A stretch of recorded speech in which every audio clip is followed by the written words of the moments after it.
जिंदगी में उतार चढ़ाव का रहना बहुत ज़रूरी है, क्योंकि ईसीजी में भी सीधी लाइन का मतलब डेथ होता है।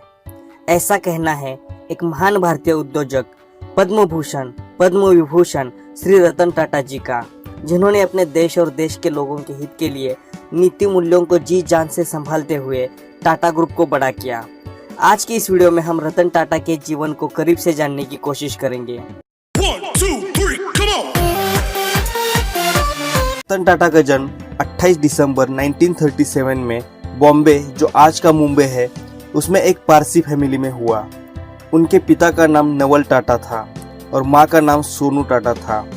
रतन टाटा ने अपनी शुरुआती पढ़ाई Cathedral and John Connon School Mumbai और बिशप कॉटन स्कूल शिमला से की। 1948 में जब रतन टाटा 10 साल के थे, तब उनके माता पिता का डाइवोर्स हो गया, जिसके कारण रतन टाटा को उनकी ग्रैंडमदर ने संभाला। आर्किटेक्ट होने की मनीषा से वो आगे की पढ़ाई के लिए अमेरिका के कॉर्नेल यूनिवर्सिटी में दाखिल हुए। रतन टाटा शर्मीले किस्म के थे और समाज की झूठी चमक में विश्वास नहीं रखते थे। अपने टाटा नाम को भूलकर खुद के दम पर शिक्षा लेने की जिद से रतन टाटा ने अमेरिका में अपना एजुकेशन खत्म होने तक होटल में बर्तन मांजने से कारकुन तक कई छोटे मोटे काम किए।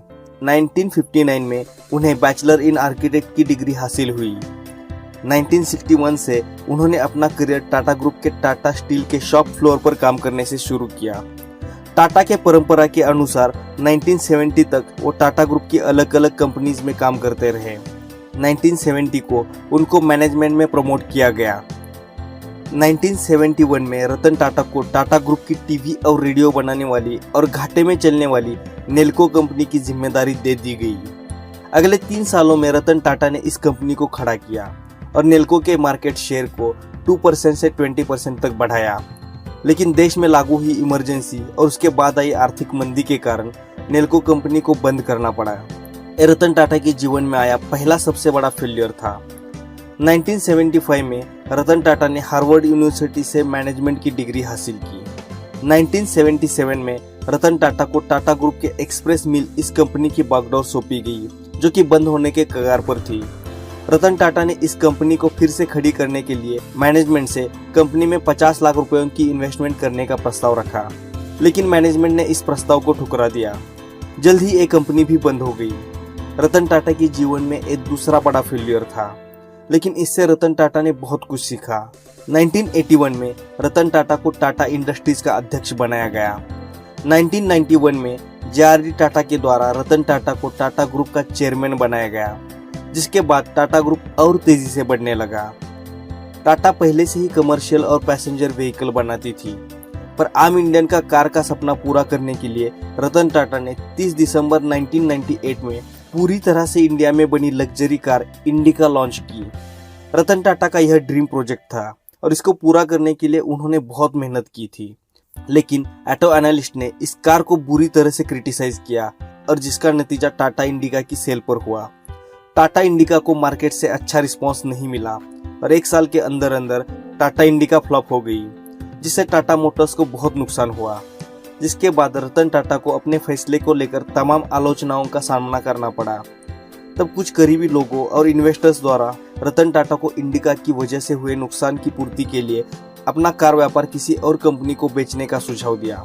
चूंकि कार लॉन्च करने की योजना रतन टाटा की स्वयं की थी और उससे नुकसान हुआ था, तो रतन टाटा ने यह सुझाव ठीक समझा और साझेदारों के साथ अपनी कार कंपनी बेचने का प्रस्ताव फोर्ड कंपनी के पास लेकर गए। फोर्ड कंपनी के साथ रतन टाटा और उनके साझेदारों की मीटिंग करीब 3 घंटे तक चली। फोर्ड कंपनी के चेयरमैन बिल फोर्ड का रतन टाटा के साथ व्यवहार रूखा था। बातों बातों में बिल फोर्ड ने रतन टाटा से कहा, अगर तुम्हें कार बनानी आती नहीं थी तो तुमने इस बिजनेस में इतने पैसे क्यों डाले? एक कंपनी खरीद कर हम तुम पर बहुत बड़ा एहसान कर रहे हैं। यह बात रतन टाटा को दिल पर लगी और रातों रात अपने पार्टनर के साथ डील छोड़कर वापस चले आए। पूरे रास्ते वे मीटिंग में हुई उस बात के बारे में सोचकर अपमानित सा महसूस कर रहे थे। उन्हें अब अपने सक्सेस से बिल फोर्ड को जवाब देना था। वापस जाकर रतन टाटा ने अपना पूरा ध्यान टाटा मोटर्स पर डाल दिया। सालों तक रिसर्च करी और अपनी पूरी जान लगाकर इंडिका का नया वर्जन इंडिका V2 लॉन्च किया। कुछ ही वर्षों में शुरुआती झटके खाने के बाद रतन टाटा का कार बिजनेस एक अच्छी खासी लय में आगे बढ़ने लगा और बेहद मुनाफे का व्यवसाय साबित हुआ। वहीं दूसरी तरफ फोर्ड कंपनी अपने जगुआर और लैंड रोवर की वजह से घाटा झेल रही थी और 2008 के आते आते दिवालिया होने के कगार पर पहुंची। उस समय रतन टाटा ने फोर्ड कंपनी के सामने उनके लग्जरी कार जगुआर और लैंड रोवर के खरीदने का प्रस्ताव रखा, जिसे बिल फोर्ड ने खुशी खुशी स्वीकार किया। बिल फोर्ड बिल्कुल उसी तरह अपने साझेदारों के साथ टाटा समूह के मुख्यालय पर पहुंचे जैसे कभी रतन टाटा बिल फोर्ड से मिलने उनके मुख्यालय गए थे। रतन टाटा ने जगुआर और लैंड रोवर ब्रांड $2.3 बिलियन में फोर्ड कंपनी से खरीदा। इस बार भी बिल फोर्ड ने वही बात दोहराई जो उन्होंने पिछली मीटिंग में रतन टाटा से कही थी, बस इस बार बात थोड़ी पॉजिटिव थी। बिल फोर्ड ने रतन टाटा से कहा, आप हमारी कंपनी खरीदकर हम पर बहुत बड़ा एहसान कर रहे हैं। आज जगुआर और लैंड रोवर टाटा समूह का हिस्सा है और बाजार में बेहतर मुनाफे के साथ आगे बढ़ रहा है। रतन टाटा अगर चाहते तो बिल फोर्ड को उसी मीटिंग में करारा जवाब दे सकते थे, लेकिन रतन टाटा अपने सफलता के नशे में चूर नहीं थे। यही वो गुण है जो एक सफल और महान इंसान के बीच का अंतर दर्शाता है। जगुआर और लैंड रोवर की तरह रतन टाटा ने कई सारी कंपनीज को खरीदा। सन 2000 में टाटा ने कनाडा की tea bags inventor company Tetley को खरीदा और दुनिया की सबसे बड़ी टी बैग्स बनाने वाली कंपनी बन गई। किसी भी इंडियन कंपनी की फॉरेन कंपनी को टेक ओवर करने वाली ये सबसे बड़ी डील रही। 2004 में साउथ कोरिया की डेवू कमर्शियल व्हीकल को रतन टाटा ने खरीदा, जिसका नाम बाद में टाटा डेवू कमर्शियल व्हीकल रखा गया। 2007 में टाटा ने लंदन के कोरस ग्रुप को खरीदा, जो कि एक स्टील कंपनी थी, जिसका नाम बाद में टाटा स्टील यूरोप रखा गया। 2008 में स्कूटर पे घूमने वाले मिडिल क्लास लोगों का खुद का कार का सपना पूरा करने के लिए रतन टाटा ने 1 लाख रुपए में मिलने वाली टाटा नैनो कार बनाई। शुरू में इस कार को अच्छा रिस्पांस मिला, लेकिन बाद में एक चीप कार ऐसी इसकी इमेज बनी जिससे टाटा नैनो फ्लॉप हो गई। इंटरनेट की पावर को जानते हुए रतन टाटा ने कई सारी ऑनलाइन पोर्टल्स में निवेश किया, जैसे कि Ola cabs, Paytm, Xiaomi, Snapdeal, Zivame, कैशकरो.com, फर्स्ट क्राई, लेंसकार्ट, कारदेखो.com, Kyazoonga, BlueStone, Urban Ladder, etcetera etcetera. 28 दिसंबर 2012 को 75 साल की उम्र में रतन टाटा ने टाटा ग्रुप के चेयरमैन पद से इस्तीफा दिया और साइरस मिस्त्री को चेयरमैन बनाया। बाद में रतन टाटा ने साइरस मिस्त्री को चेयरमैन पद से हटाया, जिसके कारण उन पर तानाशाह होने का आरोप लगा, जो कि गलत था। इस टॉपिक के ऊपर हम दूसरी वीडियो में विस्तार से बात करेंगे। रतन टाटा आजीवन कुंवारे रहे। उन्हें किताबों और जानवरों से ज्यादा लगाव है और वो उनके 2 कुत्तों के साथ कुलाबा के एक फ्लैट में रहते हैं।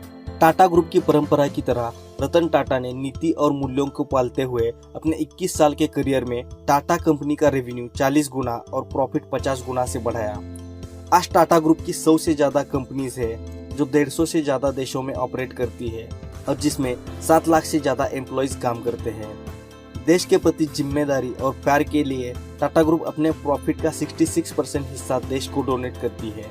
रतन टाटा को कई सारे पुरस्कारों से नवाजा गया, लेकिन साल 2000 में पद्म भूषण और साल 2008 में पद्म विभूषण, जो भारत का दूसरा सबसे बड़ा पुरस्कार है, उससे रतन टाटा को नवाजा गया। दोस्तों, ये थी रतन टाटा की कहानी। दोस्तों, अगर आपको ये कहानी अच्छी लगी है तो इस वीडियो को लाइक करें, अपने व्यूज कमेंट करें, अपने दोस्तों के साथ इस कहानी को शेयर करें